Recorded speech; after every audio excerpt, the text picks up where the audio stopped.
Gị wụrụ onye ọjọọ wepụ aka na ihe ọjọọ. Wepụ aka na ihe ọjọọ ya gba iligwe agbagbuo m. Gị wụrụ onye ọjọọ wepụ aka na ihe ọjọọ. Akpụrụ asọ. Gị wụrụ onye ọjọọ onye na-eme ihe n'ugbo m na-aga iko ngalugbo wepụ aka na ihe ọjọọ. Amadi oha magbuo m. Nwa ihe nyere Chukwu n'omume. Yes. Nwanne anyị nwoke gị gaa n'ihu si nwa mba nọ mza. Mgbe ya na-alụbe nwunye ka ihe n'obidara. Na ya nwere shop. Na all 4 shops egbuwa ya join together ya wụrụ ya dịzị ka warehouse. Na ahịa na-azụ dị awụ sọtawa na ọwe ihe ya na yawụ agụ na-eri ihe ọ dọtara. Ngwa ahịa sụrụpe na shop na ihe na-erekpe na ọwụ ngwongwo ụmụ nwaanyị ma wivon ma attach ma ihe gbasara yotago undies ụmụ nwaanyị.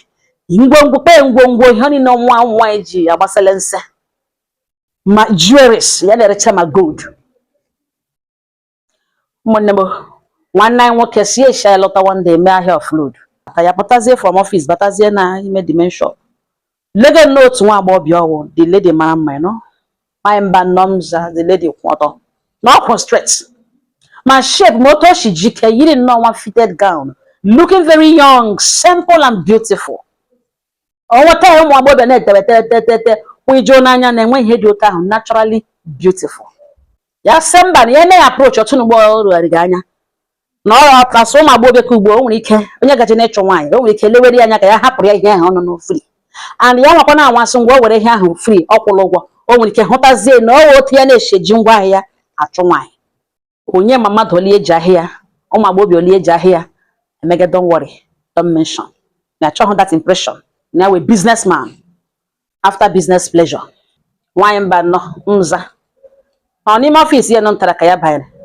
Phone ya ring ebido zawa important call. Nke a nọkọ ọlụ nọ ntara ka ya nọ. Ihe ọzọ ya nọrọ ọ ihe daga mmiri n'ime shop. Thief. Ya nụrụ ngaza thief gwazi onye asị ya biko. Na ya biko hold on o nwere ihe gaga on now. Ka ya mara ihe dị wrong. Guhe ụzọ shi na ọfịs ya pụta. Ya nwa anọ ntara ya elege na-erugharị n'obi ya. Otu ya ga-eshi ga-agba ya enyi na otu ya ga-eshi. Nwa anọ ntara ya like ya echegekwenụ before call abịa. Ya jụwa mọ nga ya sọ gịnị what happened? The lady jikwana ihe o ji n'aka na-ele. And ebe ihe emegawo na door isha cross like ịzụcha na cross door ahụ ị gashiri ike. Once you slide they open that door. Ịzụda na ọla ka ịlaga. Ọ ya ka ha niile nọ na door ya. Ya jụọ sọ gịnị mere? Nwa nga ya sales boy ya. The boy emenwezi explain.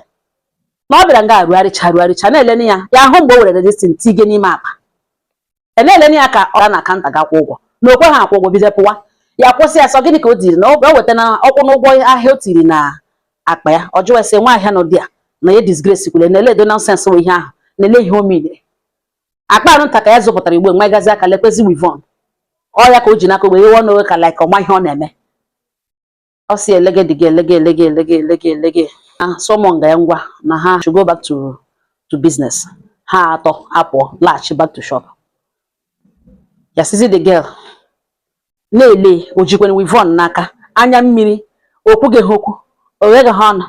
anya mmiri dapụga ya n'anya ha cha mgbidi ka ngere na-ada kpim ọkpọkpụ nọtọ nle anya mmiri ka ya ahụ gara ya na-ahụ confusion lady na-ahụ anya gbee asa onye ma ihe a na-arụ na nwaanyị mba nọ nza ya si ihe amege this lady na ya nwere ya ahụ na ebe o mere before na o mere na-eji nna ya before ele ya sakwa ụmụ ihe a ele nwa adịghị ka nwa ga-ezu oshi ele jụọ sọ gịnị wa aha ya ekwu na ọ chọrọ ịgwa that na ozu oshi a deliberately yes na ọka ya na-aga akọwatali na enweta destination baga na akpa ya nọ nke ya na-aga akọwatali na actually na ihe lekwa ego ole ya chọrọ eji zụọ wivon mgbe ya bịara ya ahụhụ budget ya lawa and ihe ya laga ihe ji chọkwa na ịlawa na enwere ego ya mega expect na ya gara bịarị na mgbe this boy kwụsịrị ya si ya that na ya bịa kwa ụgwọ ahịa were ya elewe ya si what an insult ahịa gịnị ka e were the boy azobirize ya akpa ya mmanya ka wepụta with this wivon na ọ bụrụ na akpa na eko ya n'ahụ ya na ya gara sị na somebody chọrọ blackmail ya na akpa na small handbag na akpa ya ebu ebe a na enweta distinction baga na akpa ya na till now na ọ ka na dị ya ka ọwụsụ ya ghọtaka ọ si ya jụwa the lady si ya na ọwụ onye ebe ya ekwu ya jụọ ese gịnị ka ọ na-arụ ya sị na ya lọtara from youth service na just yesterday ka family ya tụrụ ya mere ya party because all were the only graduates family ya produce in the history of their fathers. Na mpa ya rere ala zụọ ya na ya agaghị like disgrace mpa ya like this na ya wụghị onye oshi ezubeghị oshi mbụ na the only oshi ezuru na ọ ite ofe mmanya anụ nọ n'ite ofe mmanya gara ga gụrụ ọkụ gakwa na ịdagbu ya n'ote ya ka ya gụrụ ete ya n'ọnụ ya na ya na-agoje anụ ada n'ala ete ete sa mmiri gaka eji ghọta na oshi arụhụ na ọ dịghị izi na ya enweghị ike ya tụtụbeghị mmadụ mbụ na ọ bụla anụ n'ite ofe mmanya gwụla ihe ezuru na kemgbe nne na nna ya jiri nwanyị ya wụghị onye oshi na just 2 days ago ka e mere pati ya just finish youth service lọta ụmụnne na ndị okoro ha emere ya pati celebrate ya as the first and only graduate family ya producer na ya agaghị anọgide wụ onye oshi na nwa ya ga-eji eme otu ahụ ebe ya savụrụ na achọrọ iriten ya ọ si ya gwawa ya si nsogbu anụ na ya nọ na ihe o kwuru na the reason ya eji na-eteke gị slowly o kwere ya ige ya ntị wụ 2 things na 1 n'ụdịrị ihe a na-eme na family ha before na ọ long story mana ọ gbaghị aka something in him na where that na ọ wụdịrị ihe ahụ repeat onwe ya ebe a couple with ihe ọkọ ga-ebe ugbu a na 2 na mgbe ọ batara ihe ya o lee ya ga-ahụ na mgbe eshi n'ọfịs ya pụta na ya eleghị n'ihi gịnị ya likere ya too much ya na-eme ka ọ họrọcha ihe ndị ọ chọrọ ịzụzụcha ka ya bịa kwuoro ya okwu dịka nwoke si agwa nwaanyị okwu ma ọ ga-ekwe na ya likere ya the girl elewe si ya na ọ wụ ezigbo mmadụ na ya si ya na ya likekwaghị ya na ọ wa ashịra ya tụka na ọ mara mma nwoke and o mega ọfụma for himself mana na ọhụrụ ihe na o mere ya nga taa nyegodi ya listening ear na o were ya mere ihe sọrọ ya na o were ya tọbụla ọ chọrọ ka eshi compensate ya mana ofu ihe ya chọrọ ịgwa ya bụ na ya onwe ya like kwara ya dịka o si like n'ihi na ọ mara mma nwoke ma ọ wụghị onye ga-asị nwaanyị kedu nwaanyị ahụ asị ya agba ya nkịtị na ọ dị oke na-ele ihe ọ chọrọ ka eme na aka ya na ihe ya bie biko me understand ya gwa the lady si ya na ya don't worry na ka ha baiga into a relationship ọ si oke nwaanyị mba nọ nza ya this girl ọ bịa n'ụlọ ya notice na ọ nụrụ okpodoro ya nụrụ ya kpodoro ya nụrụ nwayọ rụcha ka ọ na-apakalata aka ya apakalata ya jụọ eso gịnị mege ọ si ya like hụ no ya like hụ tie feel gecha ya jụọ eso wa like hụ ya sị mba na ya na-emecha something dị wrong with her ya so okay na ọ ga-alụ ya sị to propose ga marriage yes na ọ ga-alụ yes the girl amalire gọrọ ya gwawazi esi ya biko na ya ga like ịga mee deliverance ya jụọ si eso gịnị kwere o ji kwu like that ya gara n'ụlọ enyi ya nwaanyị ya na anụcha ya lawa the girl akpọwa ya jụọ eso ọhụrụ ego nọ na tebụl ya sị ego kwa mba ori ahụghị ego ọ ya ka ya dọrọ desa akpa ya leta ka ya ga emepe akpa hụzi na ego ada ga-elutugo nọ n'ime akpa ya and ya amaghị otu ego ahụ ji banye na akpa exactly that mekwere na shop ya that day ha ji mara ka na ya na-ediri ka ya gaa deliverance na something dị wrong ya believe na onye iro at the first one on her ọ si ya dakapụ n'ọchịchịwa chigide si ya don't worry na ya ma the language ya ma ọkwụ ha na-eji aga na otu pụtara gba ọbịa gba mma nwa gacha school na onye mere ya datin mere ka o zuwe hapụ ịlụ di ka ọ kụọ akpọ lala ha ndị nwere n'iyi mana ya ga surprise ha ma ọ ihe deliverance na onye ahụ nwere ihe o kwere nkwa na enwerịrị and ya na onye ahụ nwerịrị ihe o kwere nkwa na enwere something o jiri kwe nkwa believing that na oshi ga-ewu a ga-ezu egide n'ime ahụ ikekwa a ga-agba ya ọkụ ọ ga-edisgrace ya atọ ya mkpụrụ ọ mee ya mechuo ihu na a ga-enwerịrị nkwa o kwere na eke ulo dan